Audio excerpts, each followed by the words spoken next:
Hi friends, स्वागत आहे तुमचं दीपाली कुक स्टुडिओमध्ये। आज मी तुम्हाला साबुदाणा वडा बनवून दाखवणार आहे। उपास स्पेशल साबुदाणा वडा। तर चला तर बघूया आपण काय काय साहित्य घेतलंय।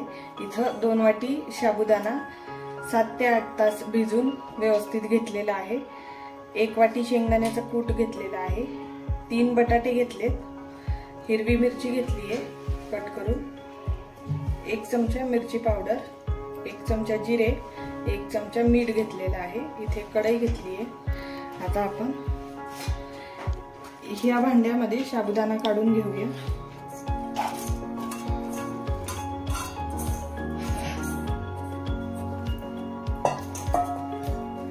साबुदाणा यामध्ये काढून घेतलेला आहे। आता आपण बटाटे असे हाताने चुरून यामध्ये घालूया।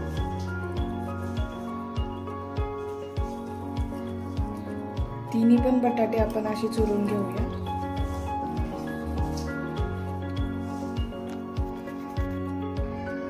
आता आपण बटाटा आणि साबुदाणा हे उकडलेले बटाटे आहेत, आपण हे दोन्ही मिक्स करून घेऊ व्यवस्थित। छान एकजीव करून घेऊया बटाटा आपला साबुदाण्यामध्ये।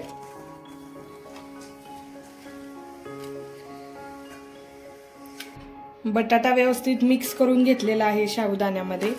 आता हे मिरची, तिखट, जिरे आणि मीठ आपण यामध्ये घालूया। त्यासोबत आपण शेंगदाण्याचा कूट सुद्धा घालून घेऊ। जेवढा लागेल तेवढा इथे वापरणार आहे आपण। आता आपण व्यवस्थित मिक्स करून घेऊ। तुम्ही मिरची कट करून टाकण्याऐवजी मिक्सरवरती बारीक करून सुद्धा घालू शकता यामध्ये।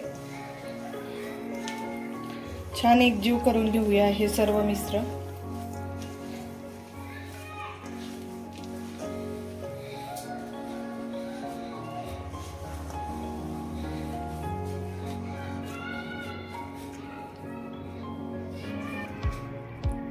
हा राहिलेला कूट सुद्धा आपण शेंगदाण्याचा यामध्ये घालू। पूर्ण 1 वाटी शेंगदाण्याचा कूट वापरलेला आहे आपण। आता व्यवस्थित मिक्स करून घेऊ आपण।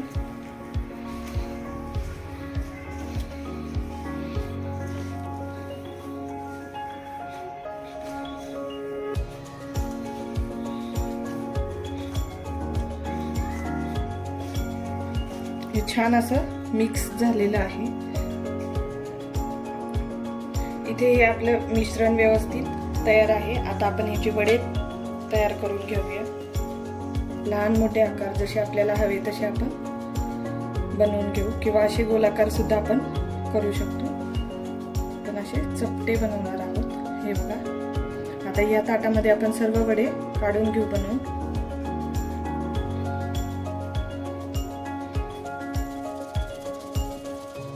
हे बघा,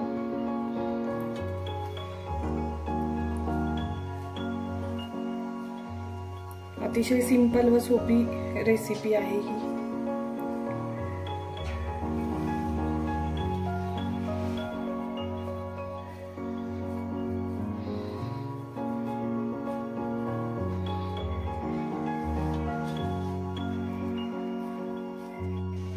या ताटामध्ये मी सर्व वडे आपले तयार करून घेतलेले आहे। आता आपण गॅस चालू करू।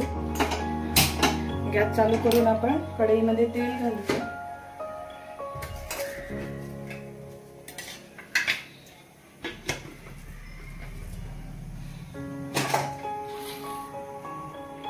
कढईमध्ये तेल घातलेलं आहे। आपण तेल व्यवस्थित गरम होऊन देऊ आणि मग आपले वडे तळून घेऊया।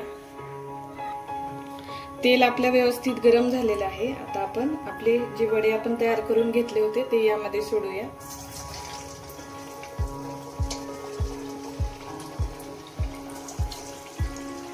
आणि व्यवस्थित तळून घेऊ। आता आपण दोन्ही साइडनी व्यवस्थित तळून घेऊ।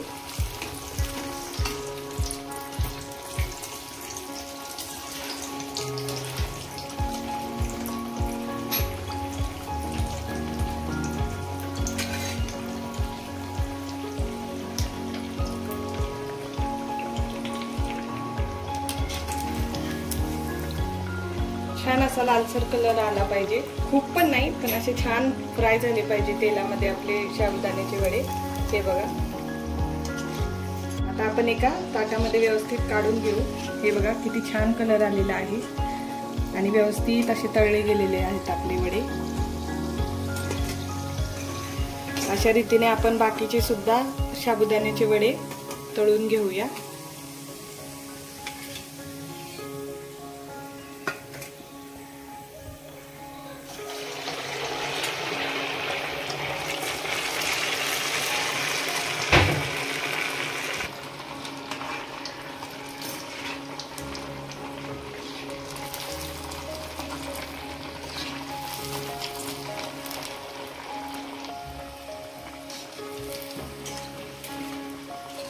हे बघा किती छान असा कलर आलेला आहे आपल्या वड्यांना।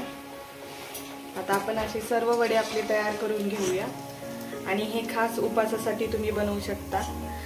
तुम्ही इतर वेळेस खाणार असाल तर त्यामध्ये कोथिंबीर वगैरे घालून नाश्त्याला सुद्धा खाऊ शकता, चटणी सोबत, दह्यासोबत, जसं आवडेल छान लागतं।